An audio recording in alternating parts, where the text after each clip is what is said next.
Isipin mo ito sandali. Paano kung ang mga gamot na araw-araw mong iniinom ng buong tiwala para protektahan ang kalusugan mo ay siya palang tahimik na sumisira sa puso mo at maaaring magdulot ng kamatayan anumang oras?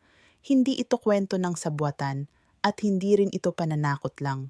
Si Margaret ay 64 na taong gulang nang siya'y mamatay, eksaktong 18 minuto matapos inumin ang tinatawag niyang heart pills isang Martes ng umaga.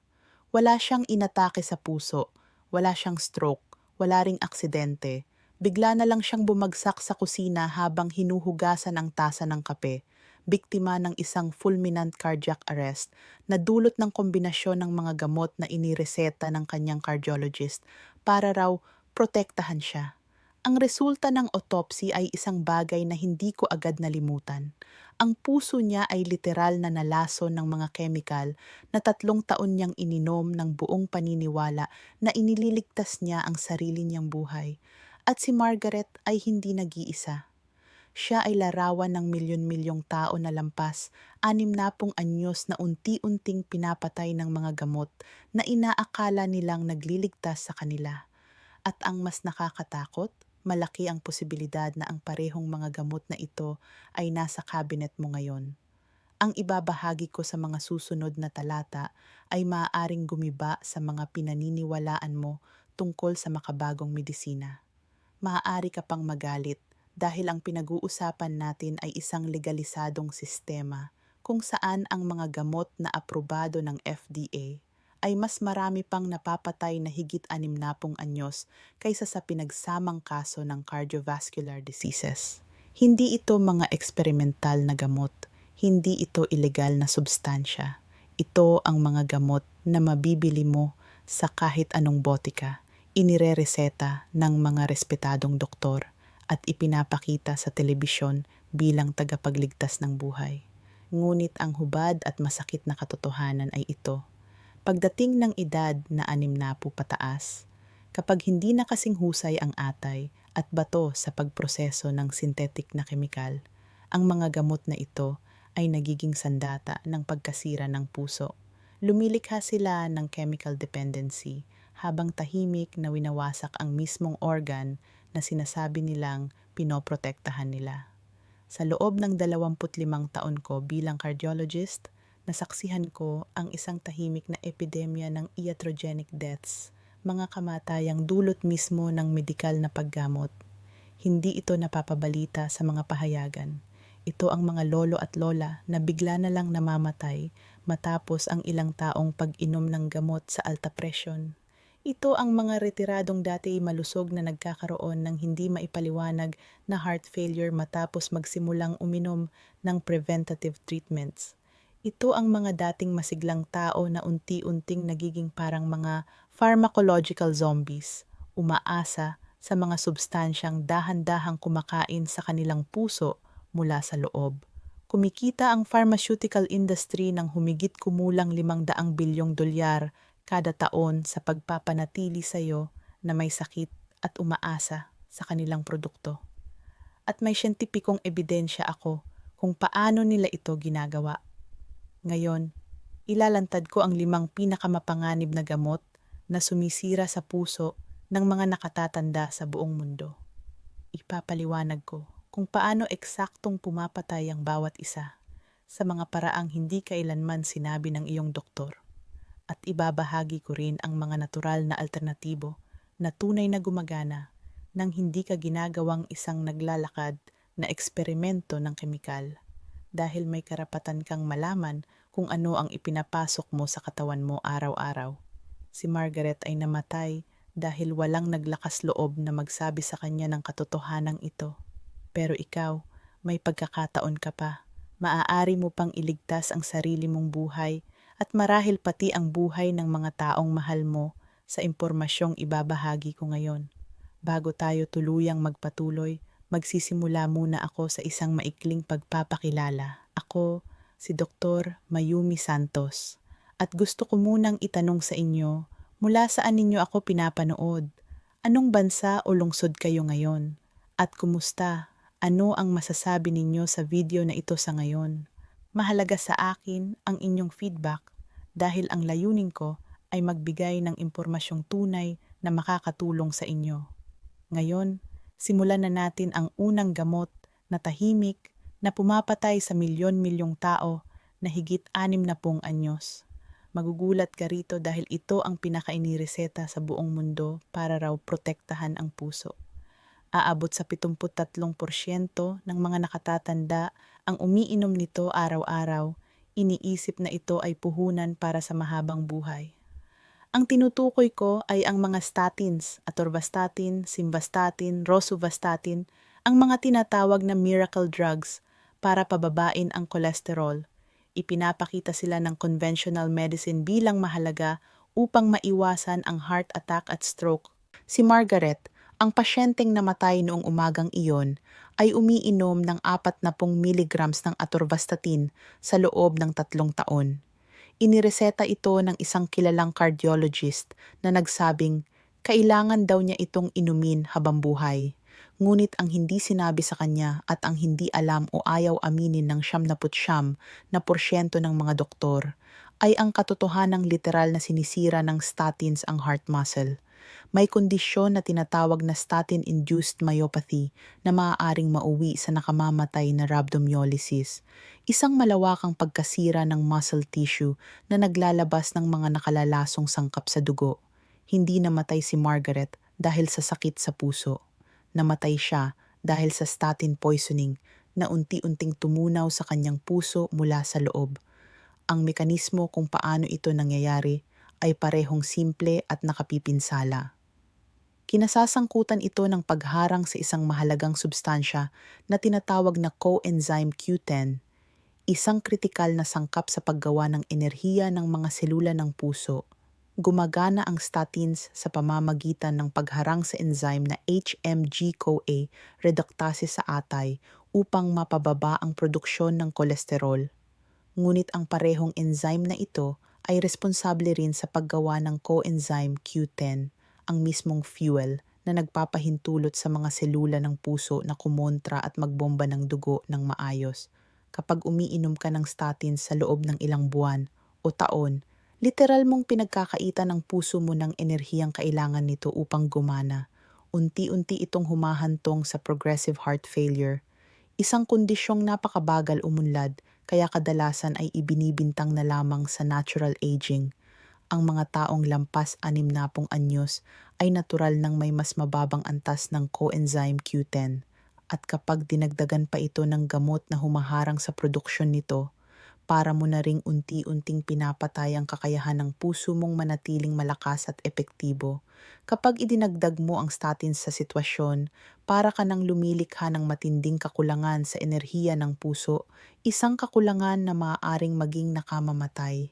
May mga independenteng pag-aaral na nagpapakita na kaya ng statins pababain ang antas ng coenzyme Q10 ng hanggang 40% sa loob lamang ng 30 araw. Ngunit sa loob ng maraming dekada, pinili ng pharmaceutical industry na hindi ito bigyang diin upang maprotektahan ang kanilang bilyon-bilyong kita. Mas nagiging mapanganib pa ang sitwasyon kapag isinaalang-alang natin na hinaharangan din ng statins ang produksyon ng kolesterol sa utak, isang substansyang mahalaga para sa maayos na paggana ng neurological system at sa integridad ng mga cell membrane. Taliwas sa matagal ng paniniwalang ipinakain sa atin, ang kolesterol ay hindi lason. Isa itong mahalagang sangkap na likas na ginagawa ng katawan upang ayusin ang mga nasirang ugat, gumawa ng mahahalagang hormones, at panatilihing maayos ang paggana ng utak. Kapag artipisyal mong hinaharangan ang produksyon ng kolesterol sa pamamagitan ng statins, napipilitan ng katawan na kainin ang sarili nitong muscle tissue upang makuha ang mga kinakailangang sangkap para sa mahahalagang tungkulin ng katawan. Ang prosesong ito ay tinatawag na protein catabolism at literal nitong inuubos ang kalamnan ng puso. Sa mga buwan bago mamatay si Margaret, ipinakita niya ang lahat ng klasikong senyales ng statin toxicity. Hindi maipaliwanag na matinding pagkapagod, pananakit ng kalamnan na inisip niyang dulot lang ng pagtanda, unti-unting pagkalito sa pag-iisip at mga episode ng panghihina na binaliwala ng kanyang mga doktor bilang normal sa kanyang edad. Ang hindi nila napagtanto ay nakikita na nila ang mga palatandaan ng mabagal at sistematikong pagkalason na nauwi sa biglaang pagkamatay ng isang babaeng sanay na buhay pa ng 20 taon. Nagiging sanhi rin ang statins ng type 2 diabetes sa nakakabahalang porsyento ng mga matatandang umiinom nito na lumilikha ng isang masamang siklo. Ang gamot sa puso ang nagdudulot ng diabetes at ang diabetes naman ang mas lalong sumisira sa puso sa mas malubhang paraan. Ipinapakita ng mga pag-aaral na pinapataas ng statins ang panganib ng pagkakaroon ng diabetes ng 48% sa mga babaeng postmenopausal at mas mataas pa ang panganib sa mga lalaking lampas 65. Kapag nagkaroon ka ng diabetes na dulot ng statins, kadalasan ay hindi itinitigil ng doktor ang statin. Sa halip, dinadagdagan pa ito ng gamot sa diabetes. Lumilikha ng isang nakalalasong polypharmacy na labis na nagpapahirap sa atay at mga bato na likas ng humihina dahil sa edad. Si Margaret ay nagkaroon ng hindi maipaliwanag na diabetes matapos ang 18 buwan ng paggamit ng statins. Ngunit imbes na siya sa atin ang koneksyon, niresetahan lamang siya ng metformin, nagdagdag ng isa pang kemikal sa kanyang sistemang punong-puno na. Ang kombinasyon ng statin, gamot sa diabetes, at gamot sa alta presyon na kinailangan niya dahil maaari ring magdulot ng hypertension ang statins, ay bumuo ng isang perpektong bagyong kemikal na hindi kinaya ng kanyang 64 na anyos na puso. Kung ikaw ay umiinom ng statins at lampas 60 na, maaaring nasa panganib ang buhay mo sa mismong sandaling ito. Ngunit may mas ligtas na paraan upang maprotektahan ang sarili nang hindi nagiging isa na namang estadistika ng iatrogenic death. Una, huwag kailanman biglaang itigil ang statins nang walang gabay ng doktor dahil ang withdrawal syndrome ay maaaring magdulot ng matinding pamamaga ng mga ugat na pwedeng mag-trigger ng atake sa puso. Sa halip, makipagtulungan sa isang responsableng doktor upang unti-unting bawasan ang dosis habang ipinapatupad ang mga napatunayang natural na hakbang para sa kalusugan ng puso. Maaaring isaalang-alang ang pagdagdag ng dekalidad na coenzyme Q10 100 hanggang 200 miligramo araw-araw upang suportahan ang enerhiya ng puso. Maaari ring makatulong ang chelated magnesium 400 miligramo kada araw para suportahan ang normal na paggana ng kalamnan at ritmo ng puso. Bigyang pansin ang pagkain ng masustansyang taba tulad ng extra virgin olive oil, abokado at isdang ligaw na nahuli na nagbibigay ng mga sangkap na kailangan ng katawan para sa balanse at maayos na produksyon ng kolesterol. At higit sa lahat, maging mapanuri sa simplistikong paniniwala na ang mataas na kolesterol ay automatikong mapanganib. May mga pag-aaral na nagpapakita na ang ilang matatandang may kolesterol na nasa pagitan ng 200 hanggang 280 ay mas tumatagal ang buhay at may mas maayos na cognitive function kumpara sa mga may artipisyal na mababang kolesterol. Ang mahalaga ay ang kabuuang konteksto ng kalusugan, hindi lang isang numero. Maaaring buhay pa si Margaret ngayon kung may nagtanong noon kung talagang kailangan niya ang statins at kung may nag-alok ng mas ligtas at mas angkop na alternatibo na tunay na sumusuporta sa puso sa halip na dahan-dahang sumira rito. Ang ikalawang gamot na sumisira sa puso ng mga nakatatanda sa buong mundo ay mas lalo kang magagalit kapag nalaman mo dahil ito ang mga anti-inflammatory na iniinom ng 84% ng mga taong lampas 60 na parang candy, iniisip na ligtas sila dahil nabibili ng walang reseta. Tinutukoy ko ang ibuprofen, diclofenac, naproxen at iba pang NSAIDs, mga non-steroidal anti-inflammatory drugs na araw-araw iniinom para sa pananakit ng kasukasuan, ulo o kahit kaunting discomfort nang hindi alam na bawat tableta ay maaaring may kaakibat na panganib sa puso. Gumastos ang pharmaceutical industry ng bilyon-bilyong dolyar upang kumbinsihin ang publiko na ang mga gamot na ito ay banayad at ligtas dahil over-the-counter ang mga ito. Ngunit ang katotohanan, ang NSAIDs ay nauugnay sa mas mataas na panganib ng seryosong komplikasyon sa puso, lalo na sa mga taong higit 60. Umiinom din si Margaret ng 600 milligrams ng ibuprofen 3 beses sa isang araw para sa arthritis sa kanyang mga tuhod, isang dosis na ayon sa kanyang rheumatologist ay ligtas para sa pangmatagalang paggamit. Ngunit ang hindi malinaw na naipaliwanag sa kanya ay ang NSAIDs ay humaharang sa mahahalagang enzymes na tinatawag na COX-1 at COX-2 na may papel sa proteksyon ng lining ng mga ugat at sa regulasyon ng presyon ng dugo. Kapag nabago ang balanseng ito, maaaring tumaas ang presyon, magkaroon ng fluid retention at mapagod ang puso. Ang paraan kung paano naaapektuhan ng mga anti-inflammatory ang puso ay mas komplikado kaysa sa madalas ipakita sa mga patalastas, at sa loob ng maraming taon, hindi sapat ang naibigay na impormasyon sa publiko tungkol sa kanilang mga panganib. Hinaharangan ng NSAIDs ang produksyon ng prostaglandins, isang grupo ng mga substansya na may mahalagang papel sa maraming proseso ng katawan, kabilang ang regulasyon ng daloy ng dugo at pamamaga. Mga likas na substansyang kumukontrol sa pamamaga, ngunit mahalaga rin sa pagprotekta sa panloob na lining ng mga coronary arteries at sa pagpapanatili ng balanse ng asin at tubig sa mga bato. Kapag hinaharangan mo ang mga protektibong prostaglandins na ito, para mo na ring tinatanggal ang natural na panangga ng iyong mga ugat, kaya nagiging mas madaling masira ang mga ito, mamaga, at makabuo ng mga mapanganib na namuong dugo na maaaring ikamatay. Kasabay nito, pinipilit ng NSAIDs ang mga bato na mag-ipon ng sodium at tubig na nagpapataas ng dami ng dugo sa katawan at nagdudulot ng hypertension na maaaring umabot sa antas ng medical emergency sa loob lamang ng ilang araw. Ang mga nakatatanda na ang kidney function ay nasa 50 hanggang 70% na lamang ng orihinal nitong kapasidad ay mas vulnerable dahil hindi na nila kayang i-compensate ang ganitong overload.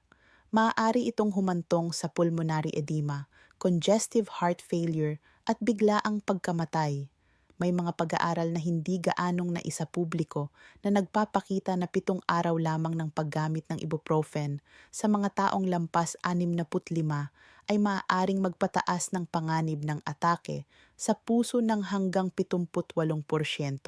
Ngunit ang impormasyong ito ay hindi gaanong naiparating sa publiko, isang bagay na dapat pag-usapan ng mas bukas at mas malinaw upang maprotektahan ang mga pasyente.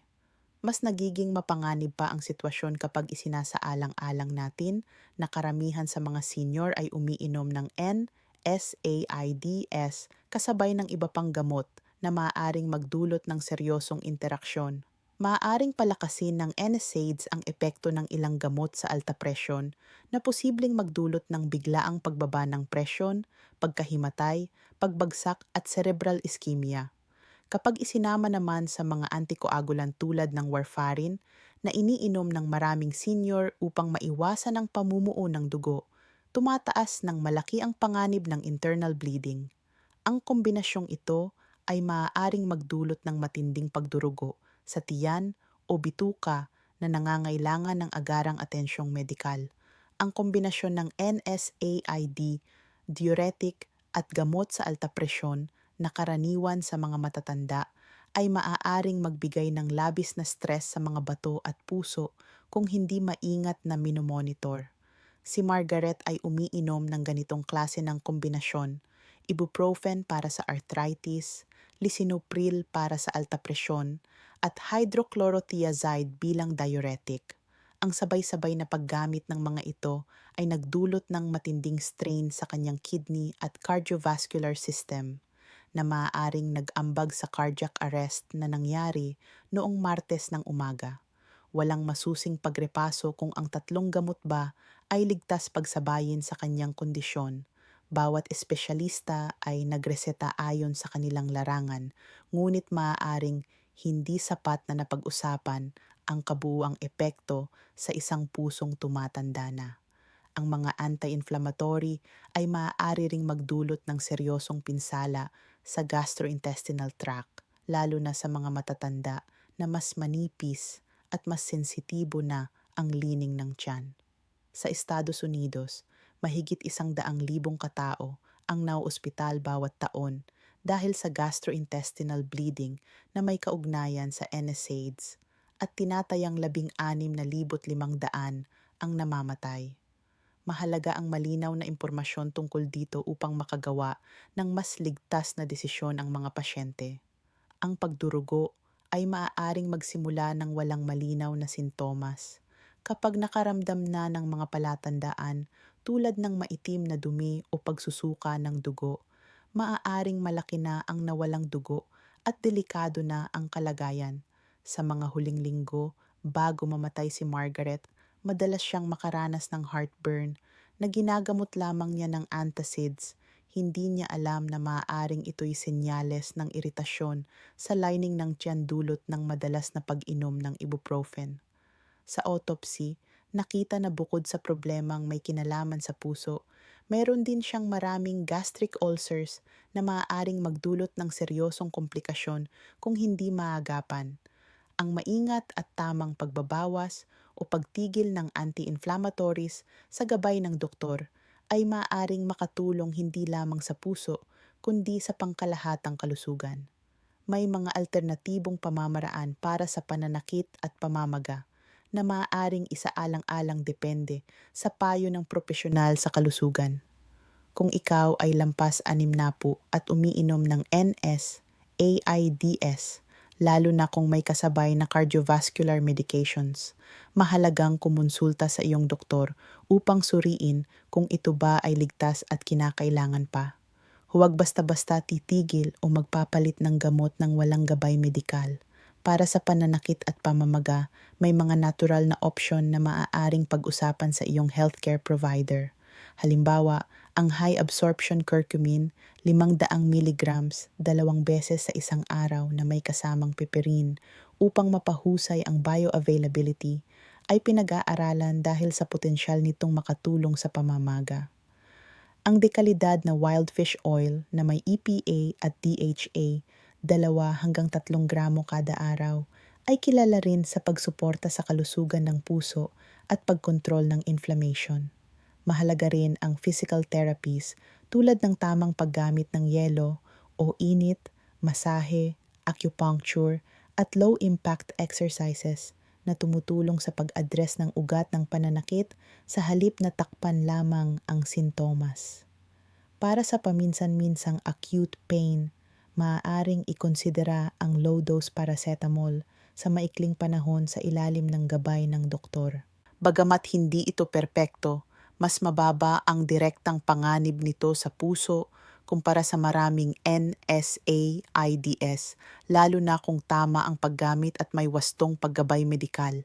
At higit sa lahat, mahalagang imbestigahan at tugunan ang tunay na ugat ng pamamaga.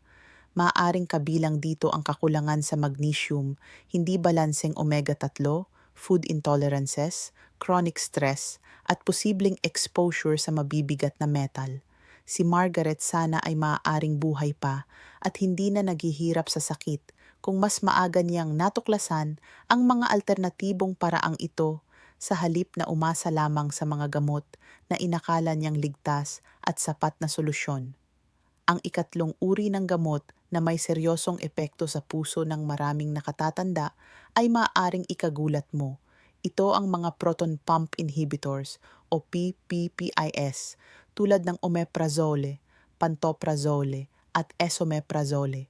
Ito ang mga tinatawag na stomach protectors na iniinom araw-araw ng tinatayang 68% ng mga taong lampas 60 para sa heartburn at reflux, sa paniniwalang wala itong masamang epekto. Madalas itong inirerekomenda lalo na kung may iba pang iniinom na gamot. Ngunit may mga pag-aaral na nagpapakita na ang pangmatagalang paggamit ng PPIS ay maaaring may hindi inaasahang epekto sa kalusugan, kabilang ang sa puso.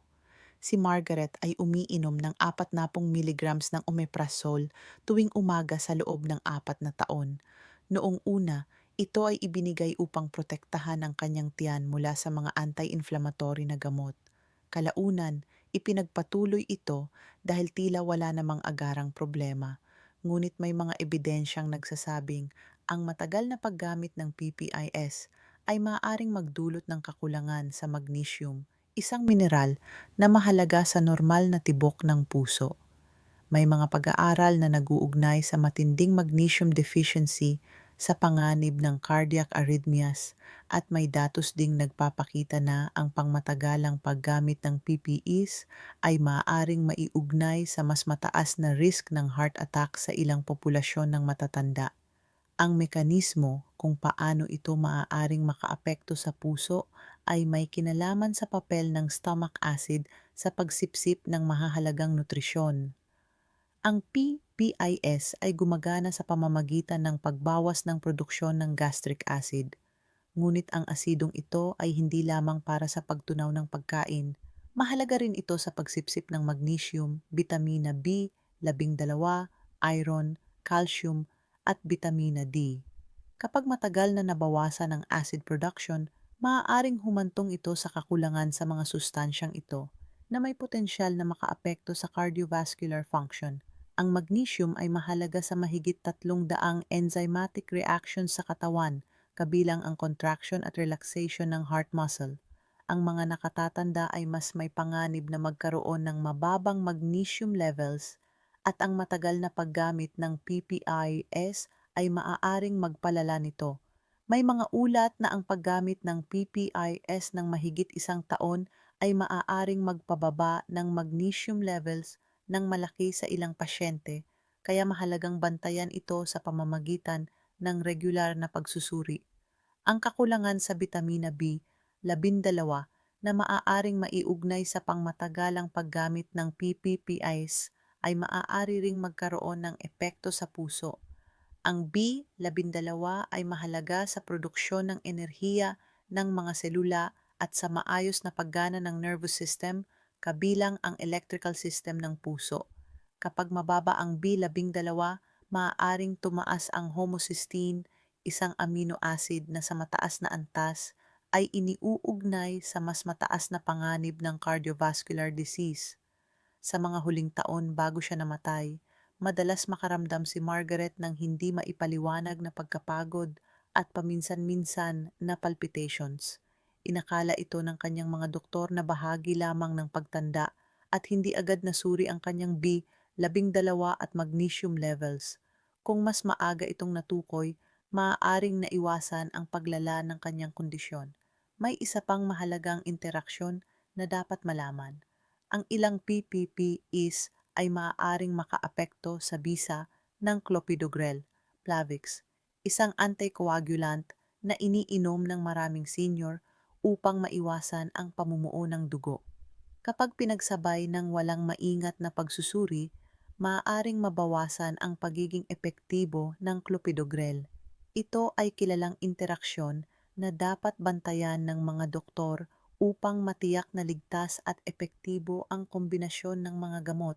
Nang magsimulang uminom si Margaret ng clopidogrel matapos ang isang episode ng anggina, walang nagtanong kung may posibleng interaksyon ito sa matagal na niyang paggamit ng omeprazole. Sa isip niya, protektado siya laban sa clots. Ngunit kung may interaksyon man, maaaring hindi ganap ang proteksyong inaasahan niya. Dagdag pa rito, ang paggamit ng PPIS ay iniuugnay rin sa mas mataas na panganib ng impeksyong dulot ng Clostridium difficile, isang bakterya na maaaring magdulot ng malubhang colitis, lalo na sa mga nakatatanda at mga naospital. Ang matinding pamamaga mula sa ganitong impeksyon ay maaaring magpalala ng umiiral na kondisyon sa puso at magdulot ng seryosong komplikasyon. Ang ligtas na pagtigil sa PPOM-PIS ay posible, Ngunit hindi ito dapat gawin biglaan dahil maaaring magkaroon ng rebound acid hypersecretion, isang kondisyon kung saan pansamantalang mas lalong dumadami ang stomach acid. Kung ikaw ay gumagamit ng PPIIS ng mahigit 3 buwan, mahalagang kumonsulta sa iyong doktor upang gumawa ng unti-unting plano ng pagbabawas ng dosis. Halimbawa, ay pagbawas ng 50% sa loob ng 2 linggo. Pagkatapos ay pag-alternate ng araw bago tuluyang itigil, depende sa payo ng profesional. Kasabay nito, maaaring ipatupad ang mga natural na hakbang upang tugunan ang reflux sa pinagmulan nito, tulad ng pagbabago sa pagkain, pag-iwas sa late night meals, pagpapanatili ng tamang timbang, at pamamahala ng stress. Sa tamang impormasyon at gabay medikal, mas may kapangyarihan kang gumawa ng mga desisyong tunay na magpoprotekta sa iyong puso at sa iyong pangkalahatang kalusugan. Tanggalin ang mga pagkaing nagpapalala ng pamamaga tulad ng gluten, dairy, at mga processed foods na maaaring magdulot ng intestinal permeability. Magdagdag ng dekalidad na digestive enzymes, lalo na ang betaine HCl para sa mga nakatatanda, upang maibalik ang maayos na pagtunaw nang hindi hinaharangan ang mahahalagang tungkulin ng tiyan. Mag-supplement ng chelated magnesium 400 miligramo, vitamina B12, methylcobalamin 1,000 mikrogramo sublingual, at vitamina D3 na may K2 upang maitama ang mga kakulangang maaaring maiugnay sa pangmatagalang paggamit ng PEPS. Gumamit ng high-potency probiotics upang maibalik ang balanse ng gut microbiota na maaaring naapektuhan ng matagal na acid suppression. Para sa panandaliang sintomas ng reflux, maaaring gumamit paminsan-minsan ng baking soda o uminom ng tsa ng mansanilya at luya na nakapapawi ng tiyan nang hindi hinaharangan ang mahahalagang proseso ng katawan.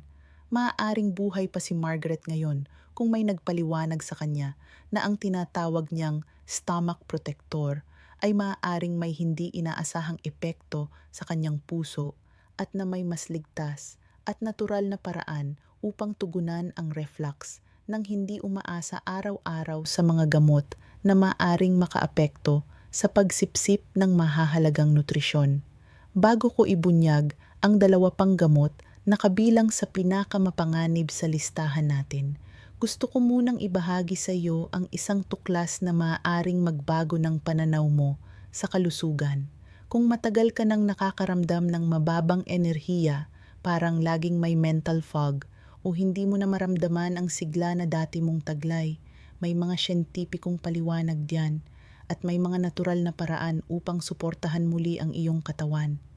Nadiskubre ko ang isang formula na tinatawag na Neurosurge na idinisenyo para sa mga taong pagod na umasa lamang sa mga gamot na may pangakong ginhawa, ngunit kadalasan ay may kaakibat na side effects.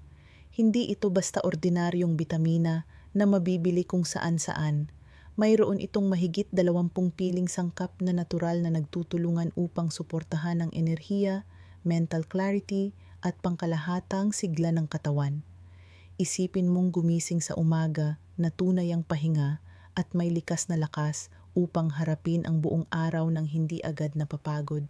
Isipin mong malinaw ang isip mo, naaalala mo ang mga pangalan, petsa at detalye nang hindi ka nahihirapan.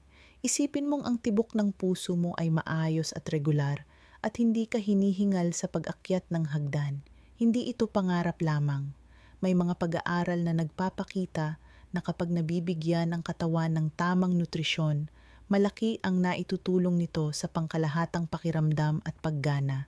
Ang Neurosurge ay may olive leaf extract na kilalang sumusuporta sa cardiovascular health at tumutulong sa pagpapanatili ng normal na blood pressure. Ang cassia cinnamon ay tumutulong sa mas maayos na pagproseso ng asukal sa dugo upang maging mas stable ang enerhiya sa maghapon. Ang green tea extract ay may mga compound na sumusuporta sa focus at mental alertness. Kasama rin ang grapeseed extract para sa kalusugan ng mga ugat at blueberry extract na kilala sa pagsuporta sa brain function at paningin. Bawat sangkap ay pinili hindi lamang dahil sa sariling benepisyo nito, kundi dahil sa paraan ng kanilang pagtutulungan upang suportahan ang pang-araw-araw na paggana ng katawan. Ang formula ay gawa mula sa natural na sangkap, walang synthetic chemicals, hindi habit-forming at maaaring gamitin ng pangmatagalan ayon sa rekomendasyon. Maraming gumagamit ang nag-uulat na sa loob ng ilang linggo ay napansin nila ang mas maayos na enerhiya sa umaga, mas magandang tulog sa gabi, at mas malinaw na pag-iisip sa maghapon. Ilalagay ko ang link sa comments kung saan maaari mong basahin ang karagdagang impormasyon tungkol sa neurosurge at kung paano ito maaaring maging bahagi ng mas malusog mong pamumuhay. Hindi ito kapalit ng medikal na payo, ngunit maaari itong maging suporta kung ikaw ay naghahanap ng natural na paraan upang pangalagaan ang sarili. Ngayong alam mo na may mga alternatibong maaaring isaalang-alang, handa ka na bang malaman ang dalawa pang gamot na maaaring may seryosong epekto sa kalusugan? Ang ikaapat na gamot sa listahan ng pinakamapanganib ay ang mga beta blockers tulad ng metoprolol, atenolol at propranolol na iniinom ng humigit kumulang 45% ng mga taong lampas 60 para sa alta presyon. Madalas itong inirereseta upang makatulong sa pagkontrol ng blood pressure at proteksyon laban sa ilang kondisyon sa puso. Ngunit mahalagang maunawaan na tulad ng lahat ng gamot, may mga potensyal itong side effects na dapat bantayan. Si Margaret ay umiinom ng 50 milligrams ng metoprolol 2 beses sa isang araw matapos ang isang episode ng mataas na presyon. Sa mga huling linggo bago siya namatay, madalas siyang makaramdam ng matinding pagkapagod, hingalin kapag umaakyat ng hagdan at paminsan-minsan na pagkahilo. Ang mga sintomas na ito ay maaaring kaugnay ng epekto ng beta blockers, lalo na kung ang dosis ay kailangang i-adjust. Ang beta blockers ay gumagana sa pamamagitan ng pagharang sa beta-adrenergic receptor sa puso, kaya nababawasan ang epekto ng adrenaline at noradrenaline. Dahil dito, bumabagal ang tibok ng puso at bumababa ang blood pressure. Sa tamang pasyente at tamang dosis, maaari itong maging kapaki-pakinabang. Ngunit sa ilang nakatatanda, lalo na kung may iba pang iniinom na gamot, maaaring maging labis ang pagbabagong ito na nagdudulot ng sobrang bagal na tibok ng puso o panghihina. Sa autopsy ni Margaret, nakita na ang kanyang puso ay mabagal at mahina ang pagbomba ng dugo. Mahirap tukuyin ang iisang sanhi, ngunit malinaw na ang kombinasyon ng iba't ibang gamot at ang kanyang kondisyon ay naglagay ng matinding strain sa kanyang cardiovascular system.